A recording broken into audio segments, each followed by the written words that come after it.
Hello friends, सर्वांसाठी एक आनंदाची बातमी आहे।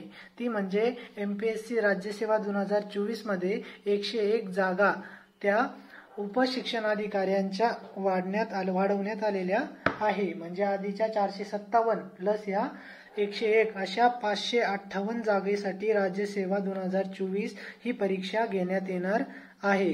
त्यामुळे जागा वाढल्यामुळे एक्सपेक्टेड कट ऑफ जो आहे त्याच्यामध्ये देखील चेंजेस होणार आहे। जो मी आधी 109 ते 111 सांगितला होता तो आणखी देखील कमी करून सांगत आहे।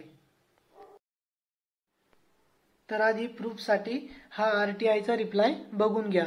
याच्यामध्ये सरळ उल्लेख केलेला आहे की 101 पदांचे मागणी पत्र आयोगाला पाठवण्यात आलेले आहे, ते पण 2024च्या परीक्षेसाठी। आता हे 558 प्लस अजून देखील याच्यामध्ये वाढ होण्याची शक्यता आहे। कसाही रिझल्ट लागेपर्यंत आणखीन 50 ते 100 किंवा त्यापेक्षाही जास्त जागा ऍड होऊ शकतात। त्यामुळे त्यानंतर पण एक्सपेक्टेड जो कट ऑफ आहे तो आणखी कमी होण्याची शक्यता आहे। तर आता या जागांनुसार नवीन एक्सपेक्टेड कट ऑफ आपण बघूयात। तर बघा, आता एक्सपेक्टेड कट ऑफ 101 जागा वाढीनंतर ओपन मेल साठी 107.5 ते 109.5, आधी मी 109 ते 111 असा सांगितला होता। तो कट ऑफ आता 1.5 मार्कांनी कमी करत आहे। त्यामुळे म्हणजे 101 जागांना मी 1.5 मार्कांनी कमी करून सांगितलं आहे। तर म्हणजे 107.5 ते 109.5। ओबीसी मेल साठी सेमच राहील, म्हणजे 107.5 ते 109.5 राहील। आणि एससीबीसी मेल साठी थोडासा कमी मला तरी वाटतोय, 107 ते 109।